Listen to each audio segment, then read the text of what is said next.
The 20th of August is a date that's etched in the minds of many 17 and 18-year-olds across the country.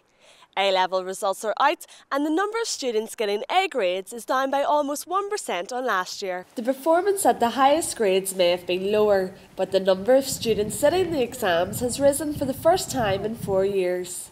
I'm here in County Fermanagh at Collegiate Grammar School, where it's been a very busy morning. Students are getting ready to take the next step in their educational career. I'm here with Elizabeth Armstrong, Principal of Collegiate Grammar School. Elizabeth, a stressful morning? Well, it's been a busy morning. The waiting's over and the results are out, and we're starting to think about the next step forward for all of our students. Of course, some of the students have been in so far. How have they been getting on? What's the response been like? Well, obviously it depends on, in general, they've all been very, very pleased, and I think it's important to recognise the achievement that they've all had in achieving their results. And obviously they're thinking now about the next step in terms of further education or employment, and that's what we're here for this morning, to help them with that. Well, with me here are three girls who are all smiles. So Camilla, you sat 5 A-levels. How did you do it? Well, it was a lot of work, but it was just by kind of making the most of the time I had. And I think having time for doing non-academic things as well, like piano and trumpet and stuff, and just have a break. But mostly that, yeah. And Caroline, you sat 4 A-levels. Yeah. How did you feel this morning? Talk me through your feelings.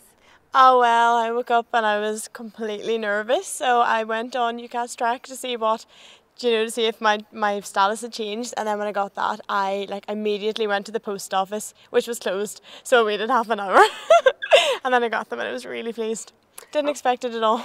And what subjects did you sit? History, English, history of art and art. So Alison, you also sat 4 A-levels. How did you get on this morning? I was over the moon. I didn't expect it at all, and I looked up UCAS's like Caroline and realised I got my thing, so I knew I was going to get the grades. But it hasn't necessarily went to plan for everyone, and with limited university places, some students may find themselves struggling for a place in clearing. The first advice I would give to that person is to sit back, think, and then ensure that they discuss with someone maybe within their school or within the career service. Their teachers, their career teachers are all professionally qualified to deal with situations such as that. The career service have a complete team of professionally qualified careers advisors dotted throughout Northern Ireland.